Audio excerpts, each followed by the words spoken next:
강하고 담대하십시오. 우리 주님이 함께 하십니다. 오늘도 이 시간 우리와 함께 하신 주님을 말씀을 통해서 내 영혼이 만나고 경험하는 귀하고 거룩한 시간이 되기를 소원합니다. 오늘 이 땅을 살아가는 데 있어서 우리에게 필요한 것은 물질인 것 같고 사람인 것 같고 눈에 보이는 것 같지만 실상은 영생의 말씀이 필요합니다. 우리의 영혼에 강한 생명이 있어야 가난을 이겨내고 질병을 밀어내며 사망의 권세가 보이지 않으나 저와 여러분을 죽이고 빼앗고 멸망시키려고 하는 일들을 어제나 오늘이나 내일이나 변함없이 나타내고 있다는 것을 기억해야 됩니다.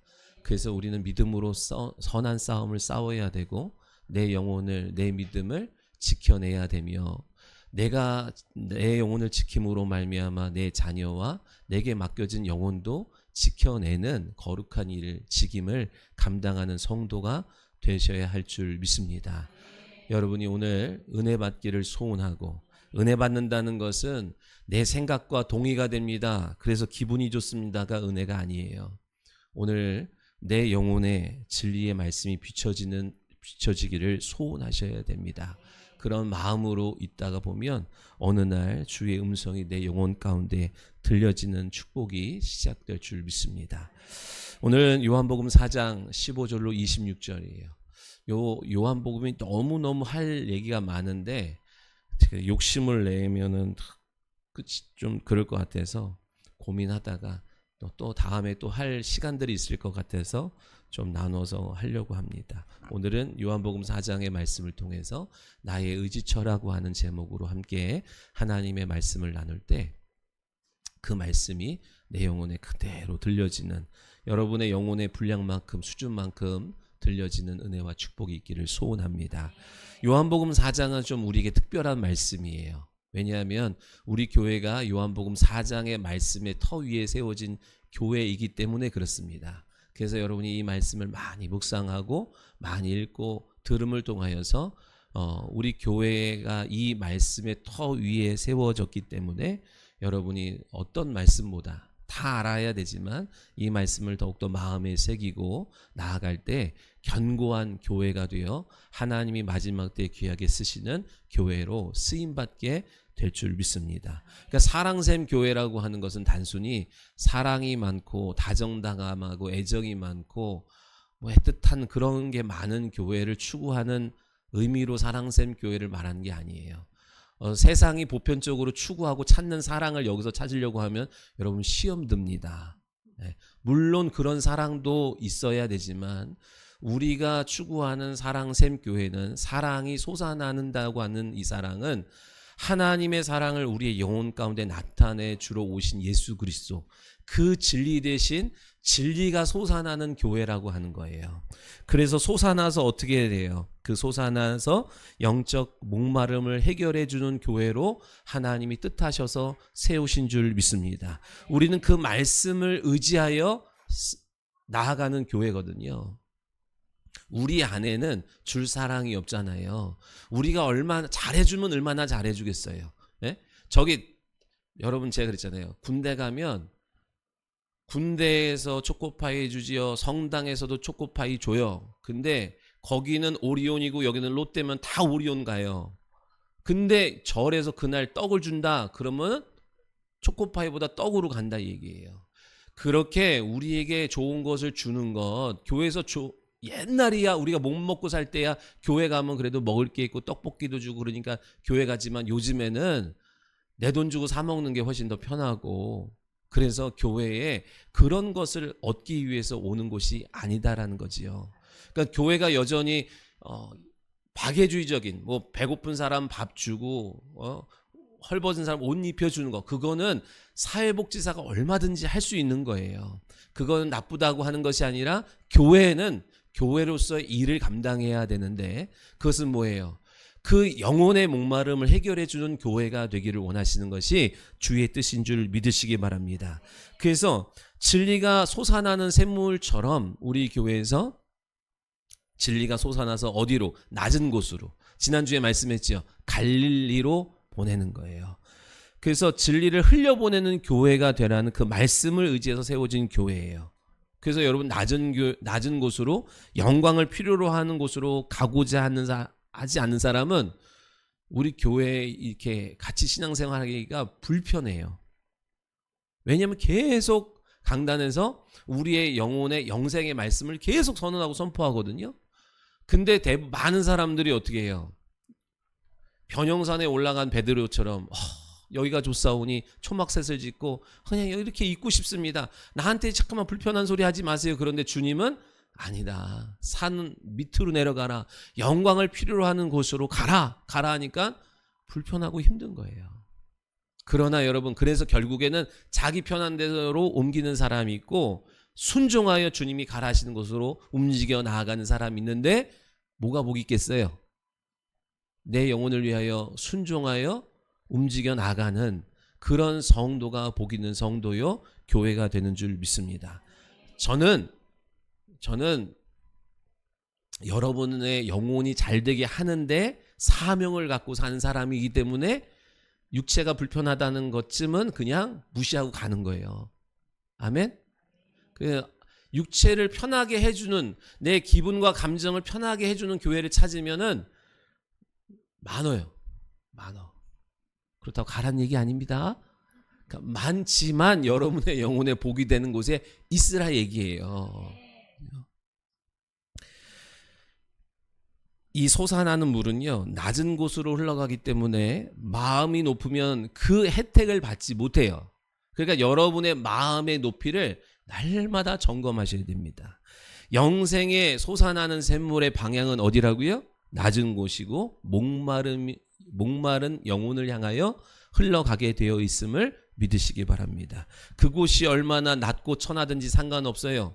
하나님이 높고 높은 곳에서 낮고 낮은 이 땅 위에 오신 것처럼 우리를 그곳까지 보내시기에 충분한 은혜를 주시겠다고 약속하셨고 성령의 충만함으로 덧입혀서 너희에게 권능을 주어서 너희들이 그 낮고 낮은 곳, 천하고 천한 곳까지 가기에 두려움 없도록, 모자름 없도록 내가 도울 테니, 공급할 테니, 밀어줄 테니 너희는 가라 하셨거든요.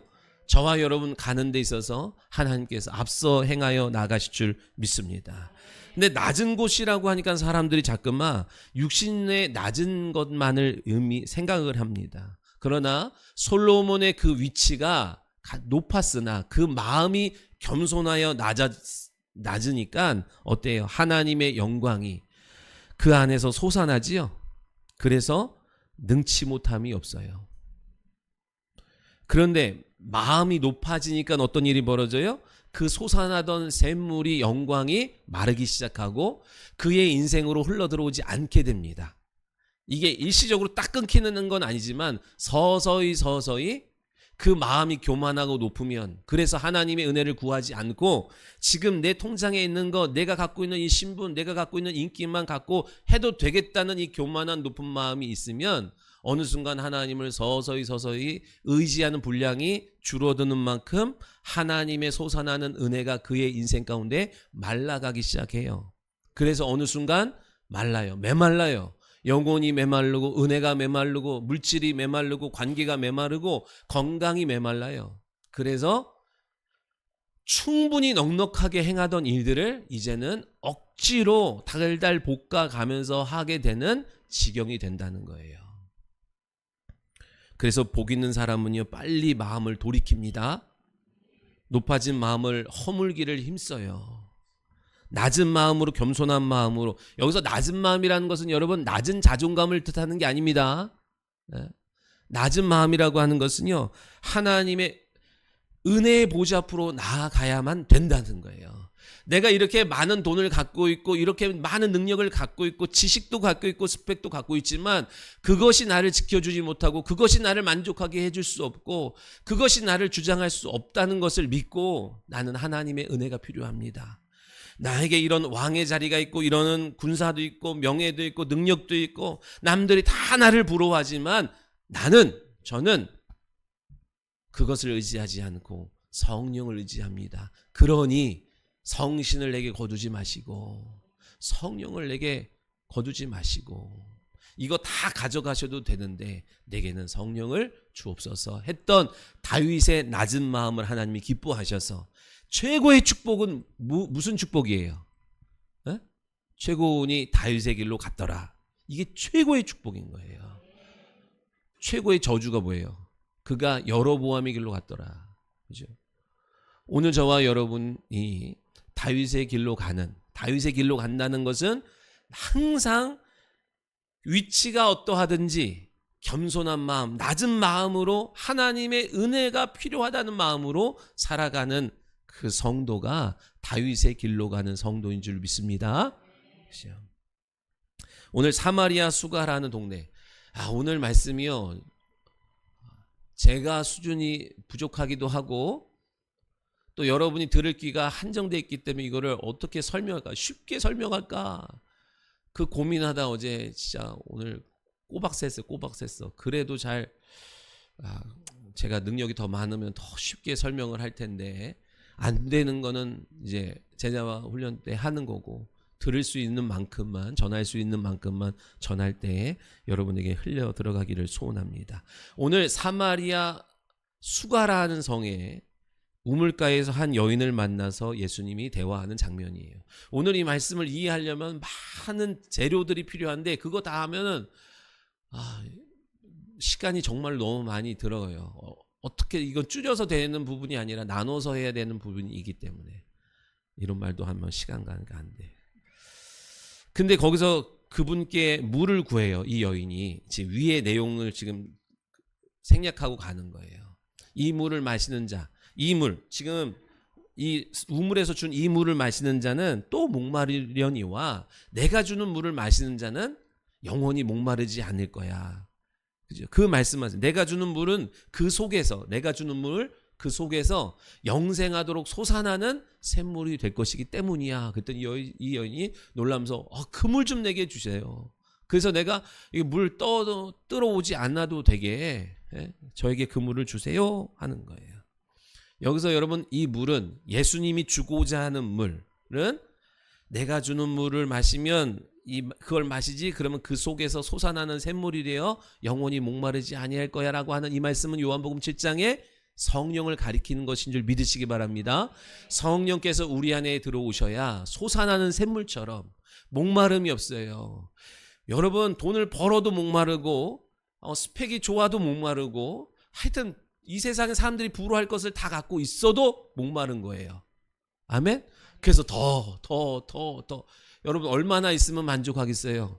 에? 지금 돈 땡전 한 푼 없는데 우리 애들이 아빠 얼마면 만족하겠어요? 할 때요. 옛날엔 우리 1억 이랬는데 요즘은 1억은 돈으로 치지도 않아요. 100억 몇 조 이래. 그래서 너무 와닿지 않는 비유를 한다 그래요. 얼마 있으면 여러분 만족하겠어요? 지금보다 10억이 더 있어도 여러분 만족을 못해요. 왜? 10억 있으면 이제 우리랑 안 놀고 10억 있는 사람들이랑 놀거든요. 근데 그 사람들이 10억만 있냐고. 그래가지고 그럼 나 100억. 그래요. 그 100억 있으면 또 10억 있는 사람이랑 안 노는데 100억 있는 사람이랑 놀겠죠. 근데 그 사람은 또 더 많아. 그냥 만족이 없다고요. 얼마나 이뻐지면 만족하겠어요? 예? 지금도 이쁜데 얼마나 더 이뻐지면 만족이 없어요. 연예인 보면. 그러니까 이 땅에서는요 그 무엇도 우리에게 만족을 주지 못하고 더 그냥 목만 마른 거야. 더. 근데 더 할 수 있는 능력이 없으니까 짜증이 나고 원망하고 막 불평하고 이러죠. 근데 성령이 우리 가운데 임하시면 솟아나는 샘물이 되어 만족이 있다고요. 자족한다고요. 그래서 있으면 편해지고 없으면 불편한 것은 있지만 그것이 있고 없고 때문에 내 삶이 막 죽상을 하고 막 우울하고 그런 일이 없어요. 나보다 더 좋은 것을 먹고 있는 사람이 있지만 그것 때문에 내가 갈등하거나 애타거나 그러지 않아요. 오늘 저와 여러분 안에 성령께서 임하여 주셔서 이 땅을 살아가는 동안 목마르지 아니한 그 무엇을 부러워하며 사는 인생이 아니라 내게 약속된 것을 바라보며 나아가는 복 있는 성도가 다 되시기를 예수님의 이름으로 축원합니다. 이 여인이 신령한 그 물을 예수님 옆에 구해요. 그러니까 여자가 이래요. 여자가 이르되 15절에 주여 그런 물을 내게 주사 목마르지 않고 물길로 오지 않게 해주세요 라고 했더니 예수님께서 뭐라고 말씀하시냐면 그래 그러고 주시지 않고 내 남편을 불러와라. 이렇게 말씀을 하세요. 이제 여기서부터가 이제 오늘 말씀의 본격적인 거예요. 내 남편을 불러와라 그래요. 예수님이 주시고자 하는 물이 무슨 물이에요? 그냥 우물물, 야곱의 우물에서 뜬 그 물을 주시려고 하는 것이 아니라 하늘로부터 임하는 신령한 물을 그 영혼 가운데 주시려고 그래요. 그래서 남편을 불러오라 그러는 거예요. 왜냐하면 여러분 이 말씀을 이해하려면 기본적으로 갖고 있어야 될 이해가 있는데, 영적인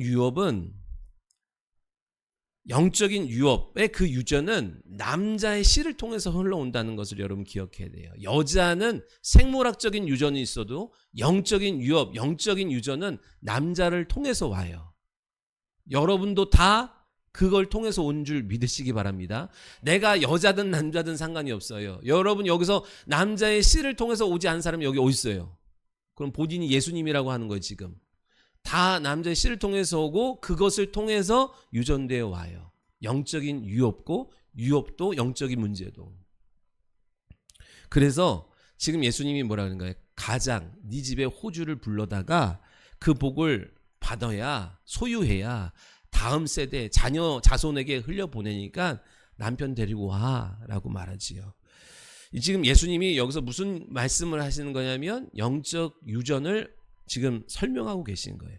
오늘 말씀을 육적인 시각으로 윤리도덕적으로 보면 여러분 이거 오리무중 이해하기 어려운 말씀이고 받아들이기 어려운 말씀이에요. 유대 사회는 전통적으로 남자가 모든 걸 결정합니다. 최지혜 성도님네는 아니죠. 요즘은 최지혜 성도님네만이 아니라 다 여자가 결정해. 그죠? 아닌가요? 근데 이제 영적인 것은요, 남자의 씨를 통해서 흘러가게 되어 있어요. 남편에게 신령한 생수를 얻게 해주고 그가 받은 영권을 갖고 자손까지 복이 이어지도록 하고자 예수님이 부르십니다. 그러니까 오늘 이 생수를 구하는 이 장면은요, 한 여인의 만족을 해결해 주는 것이 아니라 가문 전체 그리고 다음 세대로 이어지게 하는 예수님의 의도로 불러내시는 거예요. 자, 신명기 21장에 이런 말씀이 있어요. 장자는 기력의 시작이라 그래요. 요즘은 그런 게 없어요. 근데 옛날에도 우리나라도 장자 계승의 원칙이 있었어요. 그 장자, 첫째가 제일 중요한 거예요. 지금은 여러분 부모님의 유산은 형제가 남자든 여자든 상관없이 n분의 1로 나누어서 이렇게 가지만 예전에 이스라엘이나 우리나라도 예전까지는 장자에게 모든 것을 다 더 많이 훨씬 많이 흘려보내는 그런 것이 있었어요. 자, 그래서 장자가 죽는다는 것은 장자는 무슨 의미냐면 기업을 이을 자다라는 거예요. 그러니까 장자가 죽었다는 것은 기업을 잇지 못했다. 우리 집안 끝났다 이 얘기예요. 그래서 애굽의 10번째 재앙인 장자의 죽음이 의미하는 것은 애굽 망했다. 왜? 애굽의 왕, 애굽의 총리, 애굽의 신하, 애굽의 고위 관직들의 대를 이을 사람이 다 끊어져 버린 거예요. 애굽이든 이스라엘이든 당시에는. 그랬기 때문에 이스라엘 사람들에게 장자의 기력은 첫째, 장남은 그만큼 중요한 거예요. 왜요? 기업을 이을 자요. 근데 더 중요한 게 뭐예요? 그 장자가 있는 기업을 통해서 자자손손 대대로 누가 오시는 거예요? 그 걸음걸음을 통해서 누구가 오시는 거예요? 메시아가 오시겠다고 약속했어요. 믿으시면 아멘. 그러니까 여러분 이 본문을 이해하려면 이스라엘의 역사를 알아야 되는데 여호수아를 통하여 가나안 땅을 딱 균등하게 딱 해서 제비 뽑아서 너는 여기 너는 저기 해가지고 다 정복해라 그랬다고요. 그리고 12지파에게 땅을 기업으로 줬어요. 그리고 박기정 너는 이 땅을 너에게 줄 테니까 다 정복해서 그 땅을 정결하고 거룩하게 만들어. 언제까지? 메시아가 올 때까지 그 땅을 너는 기업으로 받아서 빼앗기거나 사고 팔지 말고 너에게 준 그 기업을 잃어버리지 말고 거룩하게 유지하고 있어. 그곳에서 누가 오신다? 메시아가 오실 때까지. 그것이 사명이라고요. 그래서 이스라엘의 사명은 기업을 이어야 돼. 기업을 잃어버리면 안 돼. 빼앗겨도 안 돼. 그러니까 이스라엘 사람들의 사명 중에 하나가 뭐예요? 장자를 얻는 거예요. 기업 이을 자를 얻는 거예요. 그래서 장자의 며느리의 사명은 뭐예요? 장자의 자식을 낳아주는 거예요. 그래야만 하나님이 주신 그 기업을 잇고 그 기업을 통해서 누가 오신다? 예수 그리스도께서 오신 줄 믿으시기 바랍니다. 구약의 이스라엘 백성들은 그 가나안 땅을 기업으로 받았지만 저와 여러분은 무엇을 기업으로 받았어요? 그죠? 예수 그리스도의 이름을 기업으로 받았어요. 그 이름을 여러분이 잃어버리거나 빼앗기면 안 된다 그러는 거예요. 그 기업을 이을 자를 여러분 낳아야 되는 거예요. 그것을 믿고 나아가는 신앙생활을 그렇게 해 나가야 여러분 승리합니다. 부모님이 내게 주신 그 기업을 여러분 대해서 잃어버리면 하나님 앞에 가서 반드시 책망받습니다. 지옥 간다는 게 아니라 너에게 그 영광스러운 기업을 줬는데 그것을 정말로 너네 할아버지 할머니부터 시작해가지고 여기까지 왔는데 너가 잃어버렸어. 그러면 여러분 책망받아요. 그리고 여러분 생각해야 돼요. 여러분 자녀들이 잃어버릴 수 있을 만한 자식이 있죠. 뭐 생각하니까 우리 요한이가 가다가 잊어버릴 것 같아. 그럼 어떻게 해야 돼요? 잃어버리지 않을 만큼 강한 그 기업을 흘려보낼 만한 강한 생명이 있어야 돼. 주님 다시 오실 때까지 요한이의 자식의 그 손주까지 그 기업을 잃어버리지 않고 빼앗기지 않을 만큼 다윗의 축복이 뭐예요? 다윗을 기억하사 하나님이 그 자자손손 대대로 벌이는 일들 중에 하나님이 열받아서 그냥 제거해버리고 싶지만 다윗을 생각하사 참아요. 기회를 또 줘요. 여러분 자녀들이 그만큼 기업을 잃어버릴 만한 세대 속에 살아가고 믿음이 연약하다고 생각하면 여러분 믿음 생활 잘 하셔야 됩니다. 그래서 박수준을 생각하사 조용하를 생각하사 하나님이 참 한번 기회를 주자. 여러분 그렇게 해서라도 그 기업을 잃어버리면 안 되는 거예요. 그 기업을 잃어버리지 않고 계속 이어가는 길이 뭐다? 장자의 기력으로, 그러니까 장자를 낳아서 또 대를 잇고 대를 잇는 거예요. 그래서 이스라엘의 며느리의 사명은 아들을 낳아주는 겁니다. 그게 암묵적으로 이스라엘의 법이었고 신명기에 와서는 아예 율법으로 딱 정해버렸어요. 그래서 그 율법을 어기면 신명기에 나와요. 신을 벗은 자의 부끄러움을 당하게 한다라는 이 형제의 의무를 다하지 않는 자에 대한 부끄러움을 하나님께서 약속해 놓으셨어요. 그러니까 기업 이을 자를 낳는 것이 너무 중요하기 때문에 만약에 장자 없이 자식이 죽었다. 그러면 그 기업 이을 자가 없지요. 그래서 어떻게 해요? 둘째가. 지금은 둘째, 셋째, 넷째가 다 이뻐서 이렇게 다 사랑스러운 거지만 이스라엘 이때의 문화는 둘째, 셋째, 넷째는 뭐예요? 첫째를 위한 스페아야. 그래서 첫째가 자식을 못 낳고 죽었다? 그러면 둘째가 형수에게 들어가서 자기의 씨를 줘서 아이를 낳지만 그 자녀는 누구 자녀예요? 형의 자녀예요. 그리고 그 자녀가 장성할 때까지 자기의 물질, 시간, 열정을 다 들여서 뒷바라지 다 해줘야 돼. 그리고 장성해지면 그때서야 내가 비로소 결혼도 할 수 있고 내 삶을 이렇게 영위에 갈 수 있어요. 그러니까 싫죠.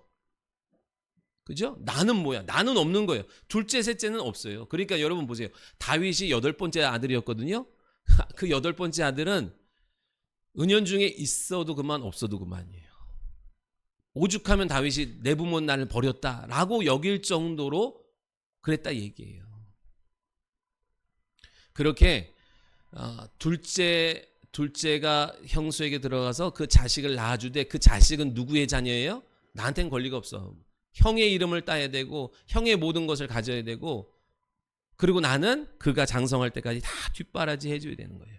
오늘 여기서 여러분 보면 남편이 5이나 지금 있는 남편도 내 남편이 아니야 라고 할 때 사람들이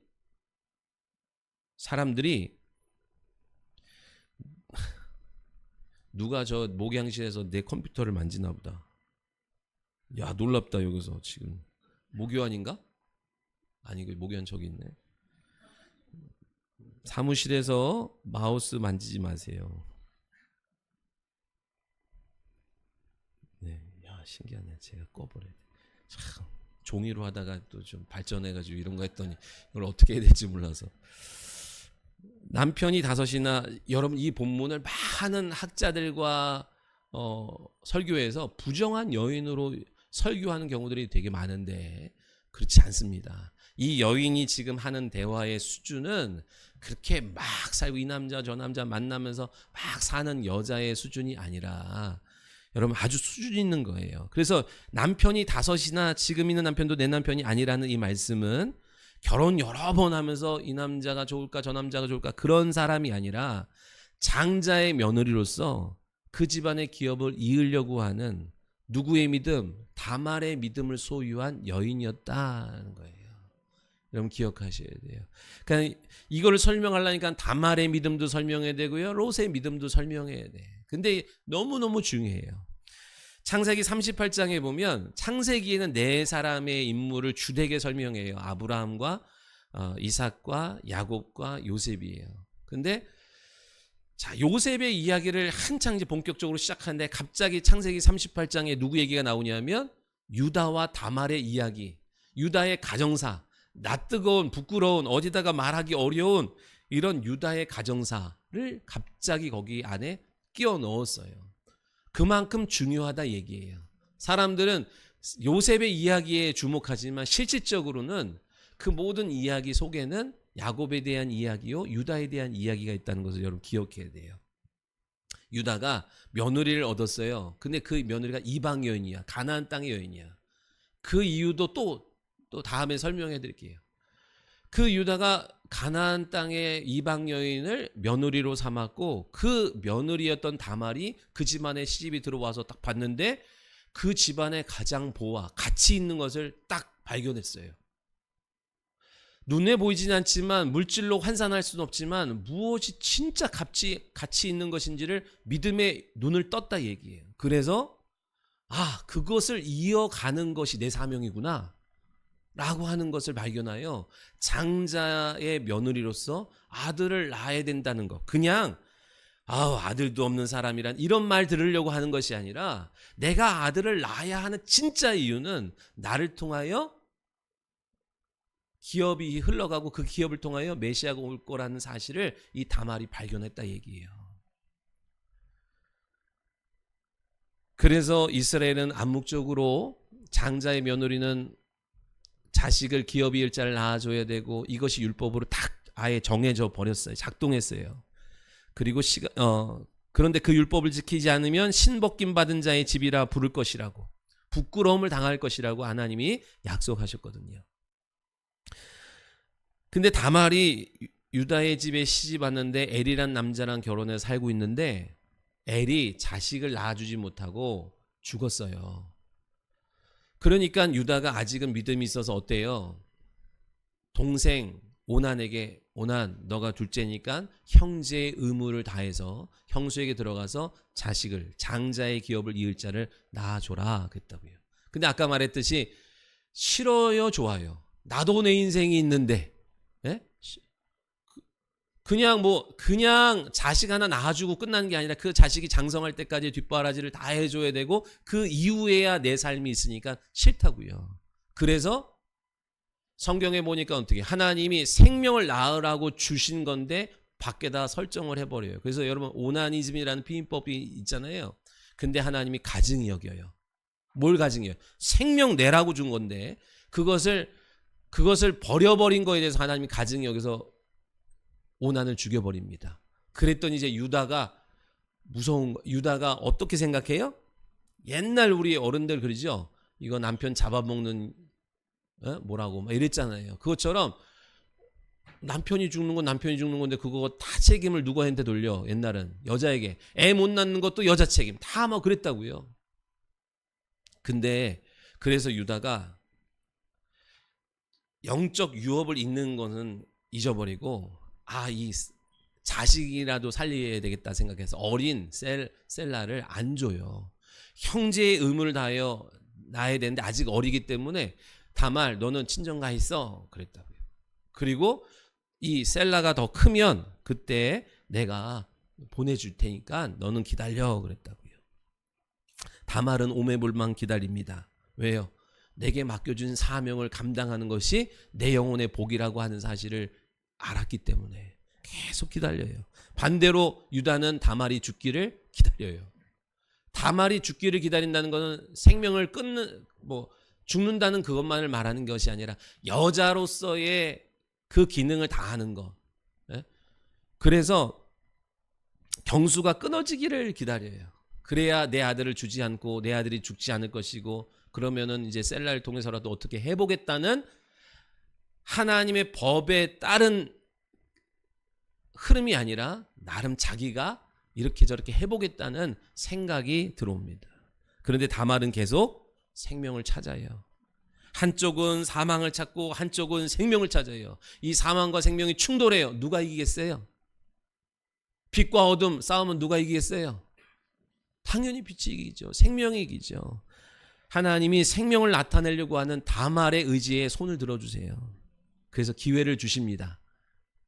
근데 오늘 이 말씀을 여러분 윤리도덕적으로 이해하기 어려운 말씀이라고 했어요. 그래서 유다의 아내가 죽었어. 1년쯤 지나니까 유다가 외로웠어요. 그때 양털을 깎으러 이쪽 근처로 온다는 소식이 다말에게 들려요. 그래서 다말이 과부의 옷을 벗고 기생의 옷을 입어요. 거기는 이렇게 눈만 내놓는 옷 이런 거 입잖아요. 그러니까 이제 이게 며느리인지 누군지 몰라. 그리고 그 시아버지를 불러들여요. 그래가지고 시아버지가 외로워가지고 그 기생에게 들어가서 잠자리를 합니다. 그리고 화대를 주는데 얼마야? 그랬더니 돈을 안 갖고 왔어요. 그래서 내가 그럼 차용증 쓸게. 아니요. 도장이랑 지팡이 그거 주세요. 그걸로 돈으로 이 다음에 다 바꿔주지요. 그래서 알았다. 도장이랑 지팡이를 줘요. 그리고 이제 정신 차려 보니까 너무 부끄러운 거야. 그래서 이제 사람을 시켜가지고 양 한 마리 갖다 주면서 내가 맡겼던 도장이랑 지팡이 받아와. 그랬더니 그 여인이 없는 거예요. 수소문했는데 우리 동네는 그런 기생이 없습니다. 아유, 그냥 사람들을 알까 아니야 덮어놨어요. 그리고 한 3개월 지났는데 다말이 임신했다는 소식이 들립니다. 이런 부정한 여인, 당시의 법으로 끌어다가 태워 죽이는 거야. 죽여라. 그래서 끌고 나왔는데 다말이 뭐예요? 이것이 이 애 아버지의 것입니다. 딱 봤더니 자기 도장이고 자기 지팡이인 거예요. 그때 성경에 뭐라고 기록하냐면 네가 나보다 옳다. 내가 하나님의 법대로 너에게 자녀를 낳을 수 있는 기업 물을 수 있도록 해줬어야 되는데 너는 영적인 기업이 흘러가는 것을 바라보고 있는데 내가 그렇지 못한 것을 보면서 네가 나보다 옳다 라고 하면서 그 다음부터 이제 상종하지 않게 됩니다. 그래서 이 다말을 통해서 다말을 통해서 이제 두 아이가 나는데 그것이 예수님의 계보에 들어오는 이제 축복이 돼요.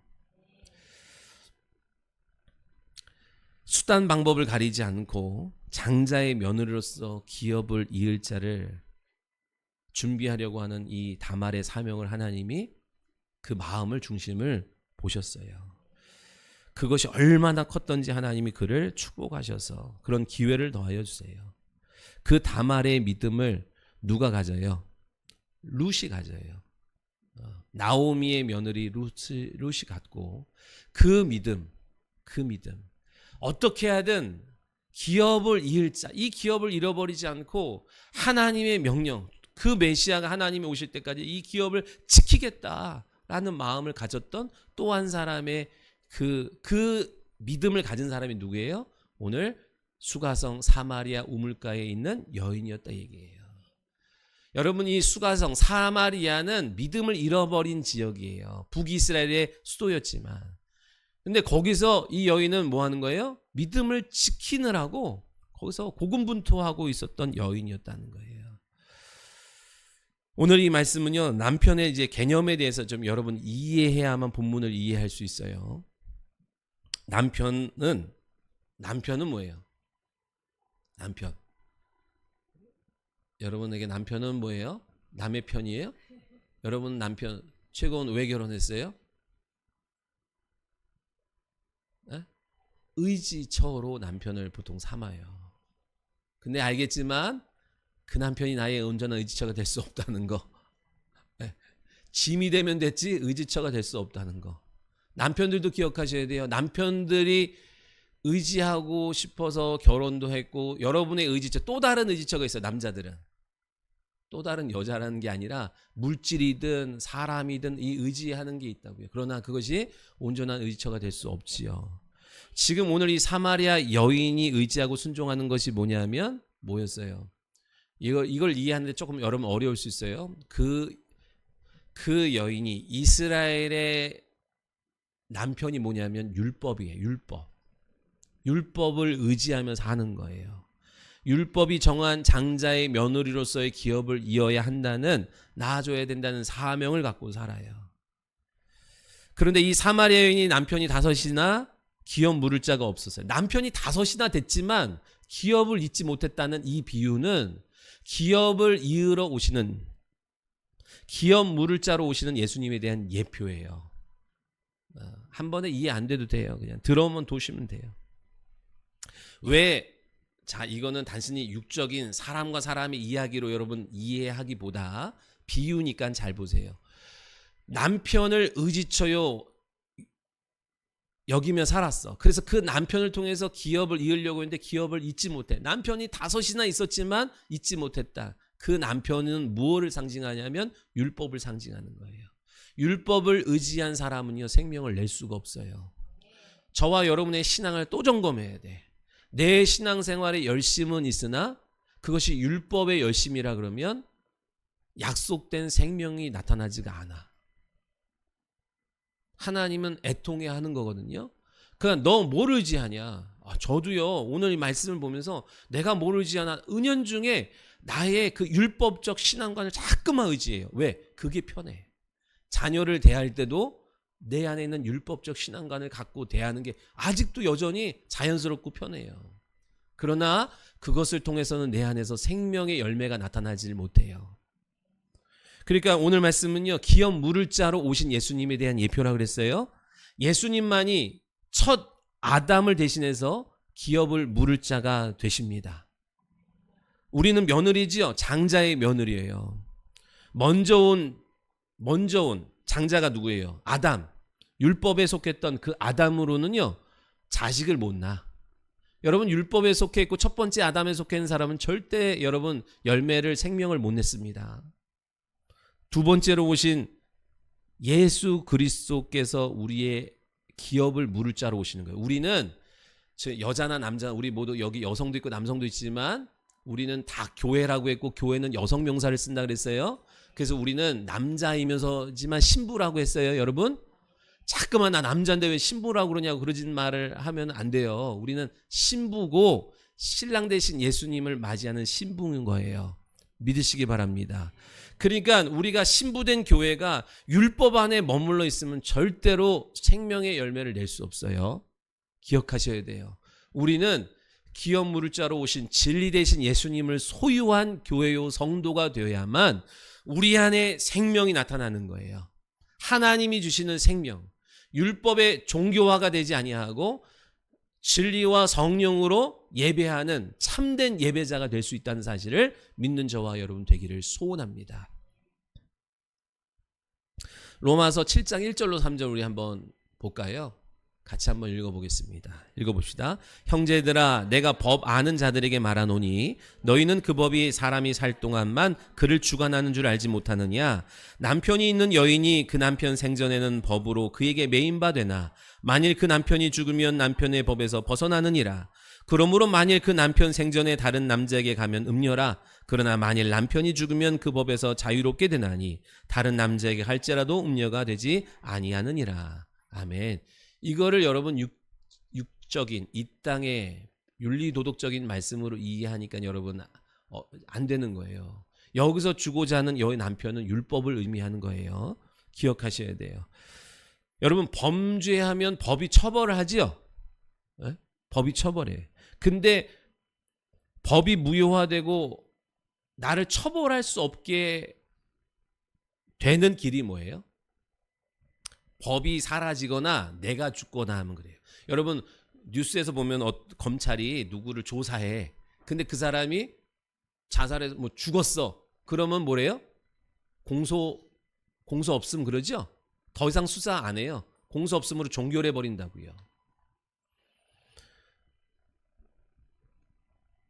이스라엘은 율법이 남편이고 의지처예요. 그동안 율법을 의지해서 왔는데 이 여인도 율법 의지해서 장자의 며느리로서의 역할을 감당하려고 했는데 남편이 어떤 존재라고요? 여러분 남편은 너는 남편을 원하나 남편은 너를 다스릴 것이라 그래서 창세기. 예. 그러니까 남편이 우리를 다스린다고요. 율법이 우리를 계속 다스려요. 율법은 히브리인들에게 준 법이면서 남편입니다. 벗어날 수 없어요. 법적으로 묶여 있다고요. 그래서 계속 율법이 저와 여러분을 다스리려고 그래. 우리를 원하고.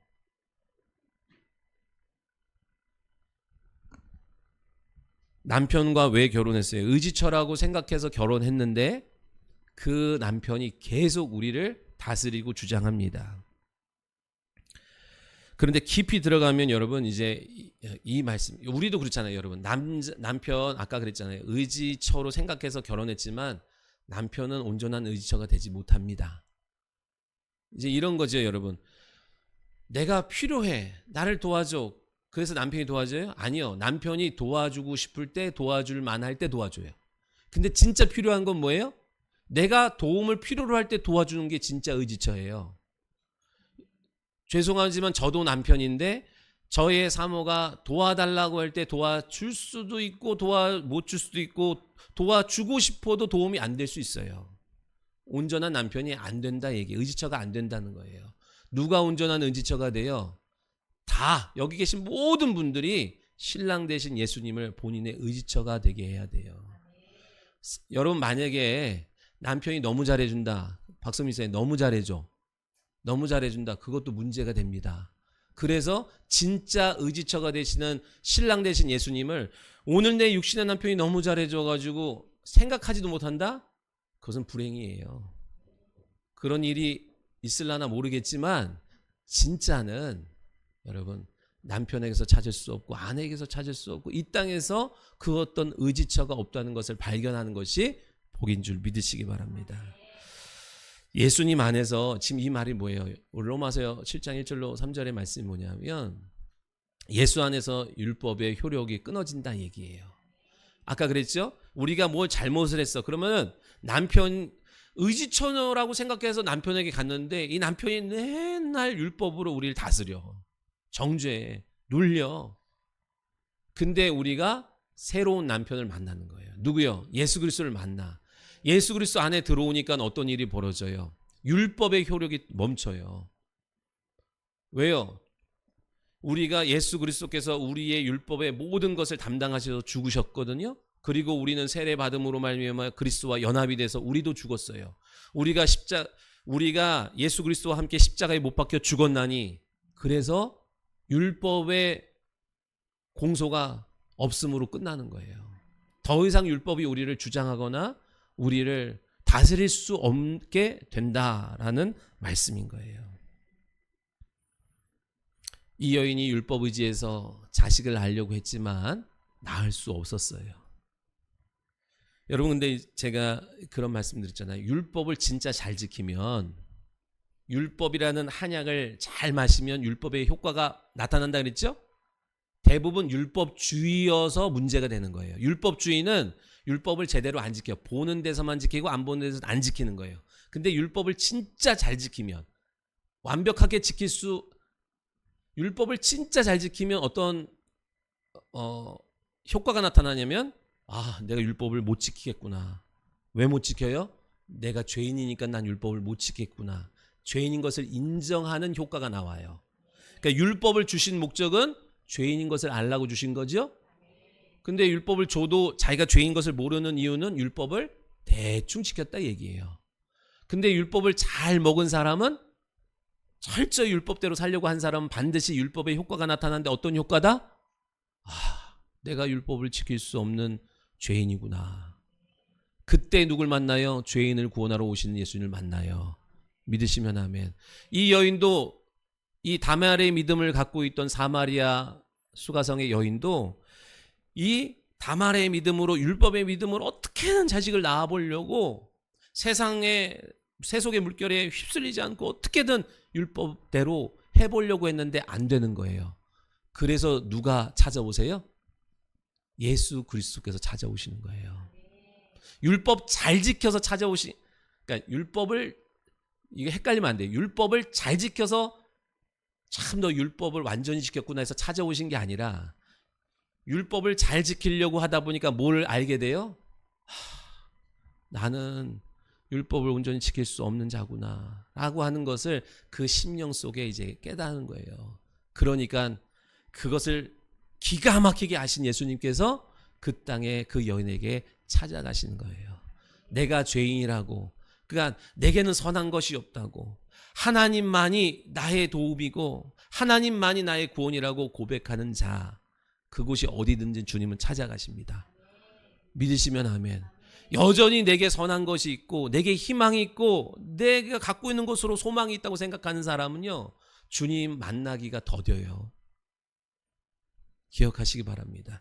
내게 돈이 있어도, 내게 사람이 있어도, 명예가 있어도, 좋은 거 부러워할 만한 거 다 가졌어도 그것을 의지하지 않고 나는 하나님이 필요합니다 라고 하는 그 사람에게 주님은 찾아가 주시고 만나 주신다는 사실이에요.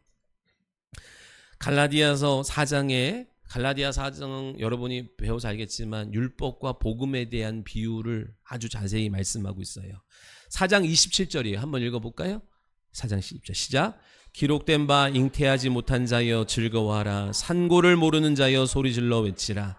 이는 홀로 사는 자의 자녀가 남편 있는 자의 자녀보다 많음이라 하였으니. 아멘. 율법 아래서 그 여인은 아이, 생명, 기업 이을 자를 얻지 못했어요. 그죠? 그러니까 자녀가 홀로 사는 자예요. 지금 자녀가 없어. 남편도 없고 자녀도 없어. 근데 새로운 남편을 만났어요. 예수 그리스도를 만났어요. 진리를 만났어요. 그랬더니 남편 있는 자보다 자녀가 많대요. 머리 아프죠? 무슨 말이에요? 자, 홀로 사는 이 여인, 수가성에 혼자 사는 이 여인이었고 다른 사람은 남편도 있고 자식도 많았어. 그런데 지금 주님이 뭐라고 말씀하시냐면, 홀로 사는 이 여인의 자녀가 더 많을 거다. 남편 있는 자의 자녀들보다 더 많을 거다 라는 거거든요. 이 여인이 뒤에 보면 이제 예수님을 인격적으로 만났죠. 예수님이 자신을 공개해 주세요. 너가 말하는 이 산에서 드릴까요? 저 산에서 드릴까요? 이 산에서도 말고 저 산에서도 말고 영과 진리로 예배할 때가 오느니 곧 이때라 그러잖아요. 그 메시아가 오시면은 우리가 알게 됩니다. 그래, 내가 메시아야. 예수께서 자기를 계시에 나타내신다고요. 그 소리를 이제 그분이, 내 앞에 계신 그분이 하나님이면서 메시아라는 것을 나타내 주시니까 이 여자가 어떻게 해요? 물동이를 버려두고 내 목마름과 내 육체에 내가 해결해 보려고 하던 걸 내려놓고 어떻게 해요? 성으로 들어가서 동네 사람들에게 다 얘기해요. 와서 봐라, 내게 행하신 그분을 봐라, 그분이 메시아가 아니냐? 그러면서 그가 낳은 자녀가 영적 자녀라 얘기해요. 그 낳은 영적 자녀가 그 동네에 남편이 있는 자녀들의 수보다 더 많았다라고 말씀하는 거거든요. 호세아 2장 19절로 20절도 한번 읽어볼까요? 자, 읽어봅시다. 시작. 내가 내게 장가들어 영원히 살되 공의와 정의와 은총과 긍휼이 여김으로 내게 장가들며 진실함으로 내게 장가들리니 내가 여호와를 알리라. 아멘. 예수 그리스도께서 지창금을 들고 오셨대요. 어떤 지창금? 정의와 은총과 긍휼. 네? 그걸 들고 우리 가운데 오셔서 뭘 주시는 거예요? 결과적으로 영적 자녀를 내게 하시는 거예요. 신랑 되신 그분이 우리 가운데 오셔서 장자의 며느리로서 기업 물을 자라의 역할을 감당하려는 우리에게 오셔서 이제 하나님을 나타내 주시는 거예요. 그래서 우물가의 여인이 그렇게 영적 자녀를 낳게 됩니다. 더 놀라운 건 뭔지 아세요? 이거를 기반으로 초대교회에 빌립 집사님이 한창 초대교회 부흥이 있을 때 성령의 이끌림으로 사마리아 땅으로 전도를 나가요. 그때도 사람들이 사마리아 땅 싫어했었거든요. 근데 그때에 빌립 집사님이 나가서 말씀을 전할 때 여기서 구원받는 자와 성령의 일하심이 성령이 그곳에 나타나요. 왜 그래요? 이 수가성 여인이 뿌려놓은 밭의 열매인 것을 기억하셔야 돼요. 그냥 어쩌다가 보니까 빌립 집사님이 가서 열심히 해서만 된 것이 아니라, 물론 빌립 집사님이 순종하여 얻은 거지만 그 전에 누가 뿌려놓은 거예요?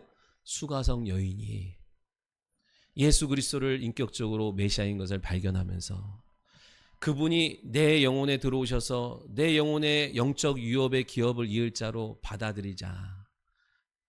그가 나가서 생명을 낳는 거예요. 우리는, 예수님은 우리의 신랑 되시고 우리는 신부 되어서 우리의 역할이 뭐라고 그랬어요? 신랑의 자녀를 낳아주는 것이 교회된 신부의 역할인 줄 믿으시기 바랍니다. 그러니까 여러분의 영혼의 태를 건강하게 해야 되고 깨끗하게 해야 됩니다. 그리고 그 내게 주어진 신랑의 씨, 말씀을 여러분 빼앗기지 않고 잃어버리지 않고, 내 안에 들어와서 믿음된 것을 유산시키려고 하는 어둠과 환경의 소리들 앞에서 여러분 굴하지 말고 내 영혼과 몸과 마음을 잘 지키는 한 주가 되셔야 돼요. 자녀가 있어야죠. 믿음의 실상이 있어야죠. 그것이 없다는 것은 여러분이 예수를 안 믿는다는 것이 아니라 여전히 내가 무엇을 의지처로 살아가는 거예요? 눈에 보이는 율법을 의지처로, 나의 열심을 나의 신앙의 의지처로 살아가고 있다 이 얘기예요. 그러나 여러분, 우리가 그랬죠? 우리는 열심히 하는 게 중요한 것이 아니라 말씀에 순종하여 나아가는 것이 중요한 거예요. 그럴 때에 진리 되신 예수 그리스도께서 저와 여러분의 영혼과 우리 교회 위에 반드시 기업 물을 새로운 영혼들을 보내주시고 맡겨주시며 믿음의 실상을 여러분 삶의 현장 속에 계속 나타내 주시는 거예요. 다 어려워도 고센 땅 지역에 하나님이 축복을 하신 것처럼 여러분의 삶을, 기업을 축복하시는 것이고 보호하시는 것이고 인도하시게 될 줄 믿어요. 나의 의지처, 여러분의 종교적인 열심, 경험이 아니에요. 나의 의지처는 진리 되신 예수 그리스도 안으로 들어가는 거예요.